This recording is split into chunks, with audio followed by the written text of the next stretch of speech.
Oke, materi terakhir adalah api dan alat pemadam api ringan atau fire extinguisher atau APAR. Teman-teman harus ini apa ya, alat yang harus familiar. Ini alat yang harus tersedia, familiar digunakan, tapi jangan sampai digunakan. Ya, familiar, tapi jangan sampai digunakan. Api, apa itu api?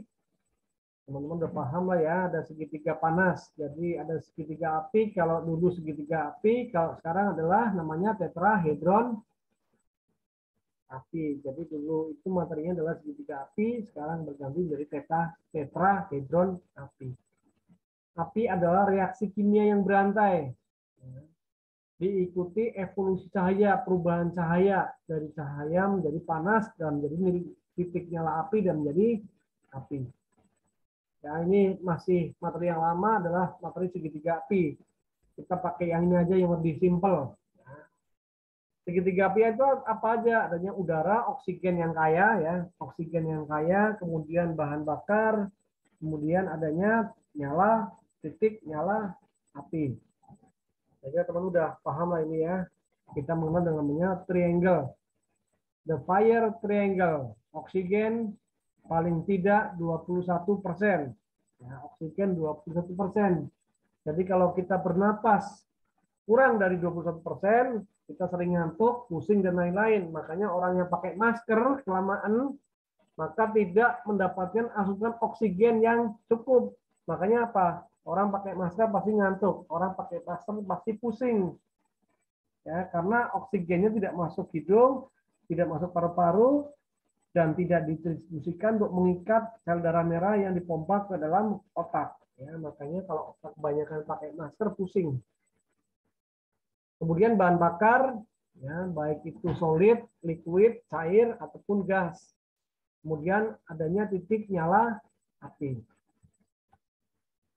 Oke, kalau ini kebakaran, kebakaran adalah api yang tidak dikehendaki. Beda sama api ya, kalau api kan buat kompor, buat rokok, ini buat bapak-bapak yang rokok.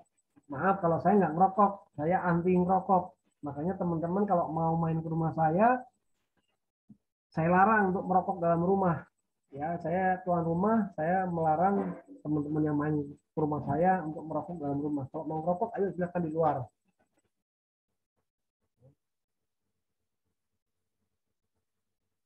Oke, penyebab kebakaran, terbatasnya keterangan dan pengetahuan tentang kebakaran. Nah, ini banyak sekali ibu-ibu ya, kalau rumah kebakaran, karena apa? Karena ibu-ibu tidak mengerti tentang masalah apa itu api dan apa itu kebakaran. Kemudian yang paling utama adalah kelalaian manusia, ya, kelalaian manusia. Terus kemudian hewan. Kita misalkan hewan itu juga satu penyebab kebakaran. Contoh kita nyalakan lilin di bawah, kemudian rumahnya memang banyak tikus, lilinnya kesenggol tikus, kemudian kena kain, kebakar. Terus kemudian nomor 4 adalah sengaja. Sengaja itu dalam artian banyak sekali orang yang bakar rumah ataupun bakar pasar dan lain-lain hanya untuk meraup apa yang dinamakan asuransi. Terus kemudian alam. Alam ini tapi tidak bisa jadi patokan. Kebetulan karena saya orang perhutani, ya kebetulan saya mantan orang perhutani yang kita adalah BUMN Fungsi Hutan.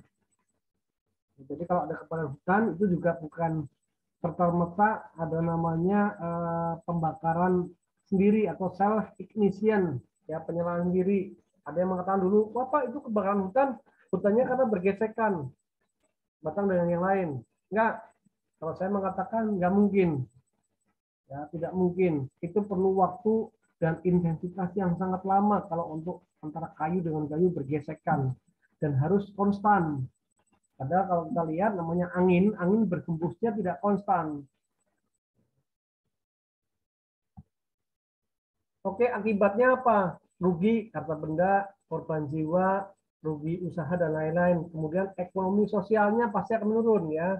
Stratanya menurun. Orang yang kaya raya, crazy rich, kemudian terbakar, kemudian akhirnya jadi turun dari crazy rich menjadi orang yang gila. Oke, kemudian fenomena kebakaran, intensitas dan lain-lain nanti bisa dibaca kalau ini ya. Sumber pemicu kebakaran listrik, petir, rokok. Nah, listrik statis ya. Tapi listrik statis ini yang paling banyak di apa ya? Jadi kambing hitam. Oh itu kebakaran, ada konslet. Oh itu kebakaran apa? Kebakaran gedung karena konslet. Oh itu kebakaran eh, pasar karena konslet dan lain-lain. Lalu jadi kambing hitamnya adalah konsleting dan lain-lain. Oke, ini salah satunya kemarin sudah di materi yang kemarin ada materi tentang teori api, pemadam kebakaran ini sama dengan kemarin ya, sama dengan kemarin saling berkaitan. Oke, terus oke, cara mudah mengingat jenis kebakaran adalah kelas A, kelas B, kelas C, kelas D. Kelas A itu adalah kebakaran yang pemadamannya dengan A. Namanya gitu, pemadamannya dengan A. Dengan A dengan apa? Dengan air. Kenapa harus dengan air? Karena meninggalkan debu ya, karena kebakarannya meninggalkan debu. Jadi kebakaran yang meninggalkan debu, sistem pemadamannya menggunakan air. Apa saja yang kebakaran menggunakan debu, yang meninggalkan debu, yaitu kertas, kayu, vinil, kain, ya, dan lain-lain. Kemudian kelas B, ya, kelas B adalah boil, mendidih. Yang mendidih apa? Berarti bahan bakar cair. Ya, kalau bahan bakar cair, maka yang digunakan untuk memadamkan adalah kelas B. B apa? B busa. Nah, paling gampang gitu. B adalah busa, yaitu dengan cara menggunakan foam. Ya, menggunakan foam. Karena untuk memadamkan api dalam minyak, maka harus menggunakan foam. Kenapa foam? Karena foam ini berat jenisnya lebih ringan daripada minyak untuk menutup permukaan minyak yang terbakar. Kemudian D.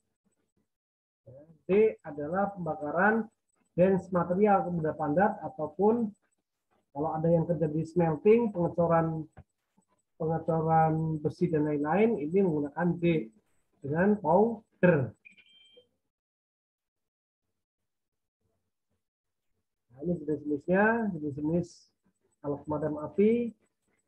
Oke, teman-teman nanti paling ditanya ini yang tanya paling utama adalah apa nih bagian-bagian dari apar? Ada hose, ya ada selang, ada pin, ada valve, ya ada body, kemudian ada tulisan-tulisan, keterangan, ya, kemudian ada namanya release dan handle.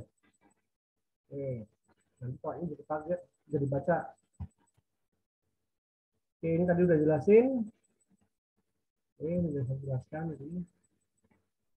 Oke, kemudian apa saja lagi yang lain nih? Yang lain untuk alat bantu kebakaran yang lain. Adanya hidran, ya adanya nozzle, adanya rail hose, dan lain-lain.